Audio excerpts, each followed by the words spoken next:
کیا آپ جانتے ہیں کہ محرم کے 10 دنوں میں کالے کپڑے کیوں نہیں پہننے چاہیے؟ آج کی کہانی میں آپ کو وہ حقیقت بتائی جائے گی جو اکثر لوگ نہیں جانتے۔ ویڈیو کو آخر تک ضرور دیکھیے گا تاکہ آپ بھی اصل وجہ جان سکیں۔ محرم الحرم کا مہینہ اسلامی تاریخ میں بہت اہمیت رکھتا ہے۔ اس مہینے کو غم اور صبر کا مہینہ کہا جاتا ہے کیونکہ اسی مہینے کی 10 تاریخ کو کربلا کا عظیم سحانیہ پیش آیا۔ لوگ اپنے اپنے انداز میں امام حسین رضی اللہ تعالی عنہ اور ان کے خانوادے کی قربانی کو یاد کرتے ہیں۔ ہمارے معاشرے میں ایک عام رواج ہے کہ محرم میں لوگ کالا لباس پہنتے ہیں تاکہ وہ غم کا اظہار کر سکیں، لیکن ہمیں یہ بھی سمجھانا چاہیے کہ اسلام میں رنگ یا لباس سے زیادہ نیت اور عمل کو اہمیت دی گئی ہے۔ اکثر علماء اکرام فرماتے ہیں کہ مخصوص رنگ پہن کر سوگ منانا دین میں ثابت نہیں۔ اصل مقصد امام حسین رضی اللہ تعالی عنہ کی قربانی کو سمجھنا اور اس سے سبق لینا ہے۔ ہمارے بزرگ فرماتے ہیں کہ غم دل میں ہونا چاہیے، دکھاوا نہیں۔ بعض لوگ سمجھتے ہیں کہ کالا لباس پہننے سے سوگ پورا ہوتا ہے، لیکن حقیقت میں یہ عمل کہیں بھی نبی اکرام صلی اللہ علیہ وآلہ وسلم یا صحابہ اکرام سے ثابت نہیں۔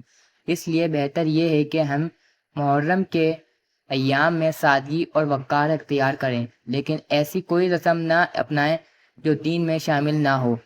اگر ہم غور کریں تو کالا لباس پہننے سے بعض اوقات ماحول میں خوف اور سوگ کی فضا پیدا ہوتی ہے جو بچوں پر برا اثر ڈالتی ہے۔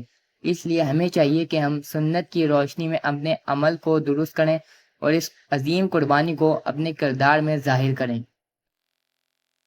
کچھ لوگ کہتے ہیں کہ کالے کپڑے پہننے سے انسان اپنے آپ کو غمگین محسوس کرتا ہے اور امام حسین رضی اللہ تعالی عنہ سے محبت کا اظہار ہوتا ہے، لیکن ہمیں یاد رکھنا چاہیے کہ اسلام نے ظاہری دکھاوے سے زیادہ باطنی خلوص کو اہمیت دی ہے۔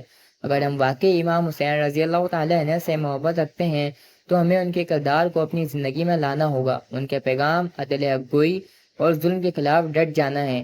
افسوس کی بات یہ ہے کہ آج ہم محرم میں ماتم، کالے کپڑے اور دیگر رسومات کو تو اپناتے ہیں لیکن ان کی اصل تعلیمات کو بھول چکے ہیں۔ اس مہینے میں ہمیں چاہیے کہ آپس میں محبت، صبر اور بھائی چارے کو فروغ دیں۔ ہمیں اپنے بچوں کو بھی بتانا چاہیے کہ اصل سبق کیا ہے۔ اصل کو صرف کالا لباس پہننے کا درس دیں گے تو وہ اصل قربانی کا مقصد نہیں سمجھ سکیں گے۔ اس لیے بہتر یہی ہے کہ ہم محرم کے ایام کو دعا، درود و سلام اور قرآن خوانی میں گزاریں۔ کالے کپڑے پہن کر غم کا اظہار کرنے سے بہتر ہے کہ ہم اپنے دلوں کو نرم کریں، غریبوں کی مدد کریں، امام حسین رضی اللہ تعالی عنہ کی تعلیمات کو سمجھیں اور اپنی اصلاح کریں۔ یہی سچا سوگ ہے۔ اللہ ہمیں توفیق دے کہ ہم رسموں کے بجائے اصل مقصد کو سمجھیں اور اس پر عمل کریں۔ آمین۔